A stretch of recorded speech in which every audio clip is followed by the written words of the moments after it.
GST में input tax credit लेने की टाइम लिमिट अभी लेटेस्ट गवर्नमेंट ने चेंज करी है 53rd जीएसटी काउंसिल मीटिंग के बाद।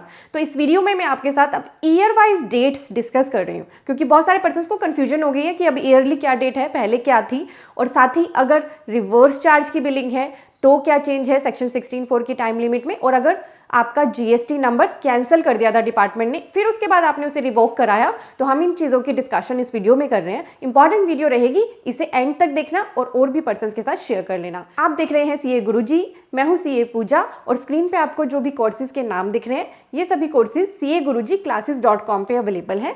यहाँ इस वेब पेज पे आएंगे, कोर्सेज एंड कॉम्बो कोर्सेज के सेक्शंस को विजिट करें तो आपको कोर्सेज मिल जाएंगे। और अगर आप फ्री में आर्टिकल्स पढ़ना चाहते हैं, अपडेट रहना चाहते हैं, तो यहाँ टेक्स्ट अपडेट्स का सेक्शन है, विजिट करें CA-Guruji-Classes.com। तो मैं अपने आर्टिकल से आपको ईयर वाइज डेट्स बता रही हूँ। इस आर्टिकल का लिंक आपको डिस्क्रिप्शन और फर्स्ट कमेंट में दिख रहा है। अभी लेटेस्ट ही 53rd जीएसटी काउंसिल मीटिंग हुई 22 जून को। इसमें गवर्नमेंट ने जीएसटी में इनपुट टैक्स क्रेडिट लेने की टाइम लिमिट 2017 से, जी हाँ, रेट्रोस्पेक्टिव डेट से अमेंड कर दी।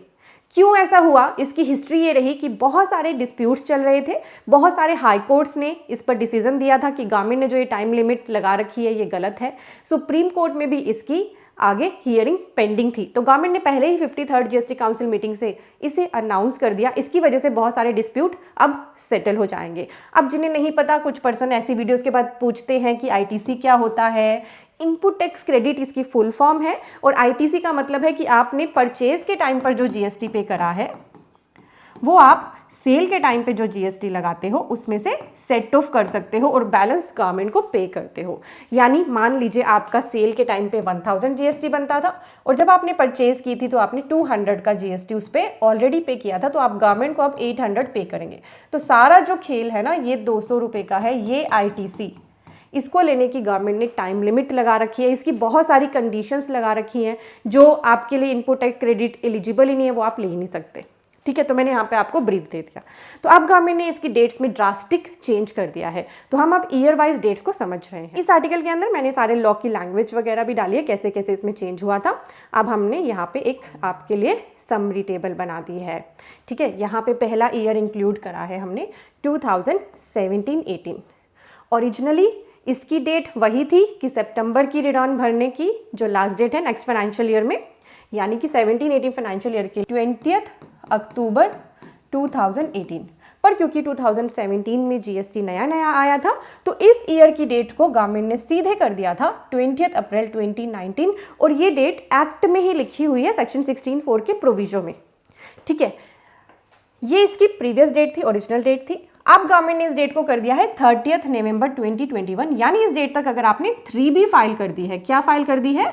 GSTR 3B। कौन से ईयर की? 17-18 की। अगर आपने 30 नवंबर 2021 तक फाइल कर दी है, करी दी होगी, ज़्यादातर केसेस में इतना तो पेंडिंग कोई भी नहीं रखता रिटर्न्स को, तो आप आईटीसी लेने के लिए एलिजिबल हो। अब यहाँ पे ना एक क्वेश्चन आता कि हाँ, गवर्नमेंट ने तो इसे 3B बेस्ड कर दिया, पर कुछ पर्सन्स ने GSTR 9 के साथ इसे अवेल कर लिया था, या फिर अपनी बुक्स के थ्रू इसे अवेल कर लिया था, तो उनका क्या होगा? देखिए, इस पे कोई भी क्लैरिटी नहीं है।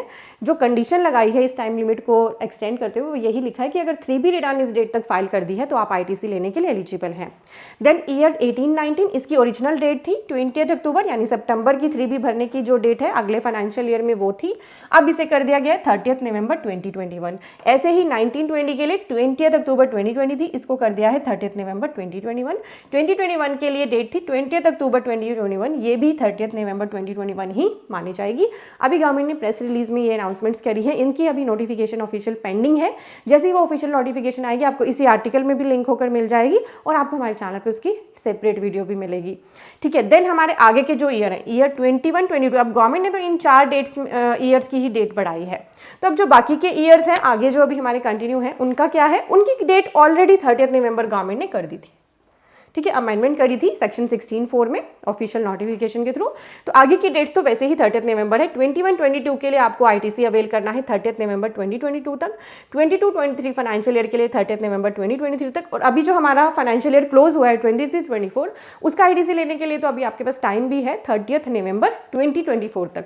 तो ये है आपके सामने ईयर वाइज डेट। ठीक है, कि आप इन डेट्स तक 3B भर लेंगे, और उस पिछले फाइनेंशियल ईयर का कोई आपका आईटीसी क्लेम करना रह गया, आपने इनमें ले लिया, तो वो आपके लिए एलिजिबल है। क्लियर हो गया आपको? ये पूरी टेबल आपको इसी आर्टिकल में दिख रही है, आप एनी टाइम इसे पढ़ सकते हैं। अब गवर्नमेंट ने क्योंकि टाइम लिमिट एक्सटेंड करी तो 2 और डिस्प्यूट आ सकते थे। पहला आ सकता था कि जब डिपार्टमेंट ने किसी का रजिस्ट्रेशन कैंसिल कर दिया और फिर उस पर्सन ने उसे रिवोक करा लिया तो फिर उसका आईटीसी का टाइम पीरियड कितना रहेगा। तो गवर्नमेंट ने यहाँ पे लिख दिया ऑफिशियल प्रेस रिलीज के अंदर कि जहाँ पे पर्सन का रिवोकेशन हुआ है जीएसटी रजिस्ट्रेशन का, तो सेक्शन 16(4) की जो टाइम लिमिट है वो रहेगी where return for the period from the date of cancellation of registration till the date of revocation of cancellation are filed. ठीक है, जितनी भी पेंडिंग रिटर्न्स थी जो कैंसिलेशन से लेकर रिवोकेशन तक की थी वो अगर पर्सन भर दे within 30 days of the order of the revocation तो वो उसका आईटीसी लेने के लिए एलिजिबल है। यहाँ मैंने एक एग्जांपल भी इंक्लूड किया है, जैसे जीएसटी रजिस्ट्रेशन कैंसिल हुआ 1 जुलाई को, रिवोकेशन हुआ 10 दिसंबर को, तो फाइनेंशियल ईयर हमारा इस केस में जो होगा उसको आईटीसी लेने के लिए उसकी डेट रहेगी 9 जनवरी 2025 within the 30 days from the date of revocation order. तो इस तरह से मैंने एग्जाम्पल भी यहाँ पे इंक्लूड करे हैं। वैसे तो 30 नवंबर 2024 तक होती है उसकी डेट लेने की, पर क्योंकि गवर्नमेंट ने ये नया चेंज कर दिया तो ये डेट एप्लीकेबल हो जाएगी। देन है रिवर्स चार्ज के केस में। अब रिवर्स चार्ज के केस में अगर आप अनरजिस्टर्ड पर्सन से परचेज कर रहे हो और आरसीएम उस पर एप्लीकेबल है तो आपको उस केस में सेल्फ इन्वॉइसिंग करनी होती है। ठीक है, और अपने आप ही उसका इनपुट टैक्स क्रेडिट अगर एलिजिबल है तो आप क्लेम करते हो। तो गवर्नमेंट ने इसके लिए भी क्लैरिफाई कर दिया GST payable under RCM by the recipient on the supply received from unregistered suppliers the relevant financial year for the time limit to avail ITC। कौन सा फाइनेंशियल ईयर देखा जाएगा ITC लेने के लिए? Financial year in which self invoice is generated, जिस financial year में self invoice बनाया। यहाँ पे मैंने एक एग्जांपल भी इंक्लूड किया है। एक सुपर लिमिटेड कंपनी थी, उन्होंने जीटीए की सर्विसेज ली जो अनरजिस्टर्ड था और आरसीएम में कवर था, उसका आईटीसी वो पे करना, उसका आरसीएम में टैक्स पे करना वो भूल गए। ठीक है, 2019 की बात है। फिर उनकी नॉलेज में ये आया नवंबर 2021 में, उसी ईयर में, यानी ये कौन सा फाइनेंशियल हो गया 21-22 में उन्होंने सेल्फ इनवॉइसिंग कर ली। ठीक है, तो अब उनको ये जो आईटीसी है ये एलिजिबल हो जाएगा लेने के लिए टिल 30 नवंबर 2022। ठीक है, बट कंडीशन ये रहेगी, इसमें एक बात का ध्यान देना है कि वेदर आपको आईटीसी तो उस फाइनेंशियल ईयर का मिल जाएगा जिस फाइनेंशियल ईयर में आपने इसकी सेल्फ इनवॉइसिंग करी, पर आपको टाइम ऑफ सप्लाई का ध्यान रखना है। टाइम ऑफ सप्लाई के हिसाब से आपको ये देखना है कि आपने इसका इनवॉइस बनाना कब था और बनाया कब, और फिर उसके अकॉर्डिंग इंटरेस्ट इस पर ज़रूर पे करना है जीएसटी पे करते हुए।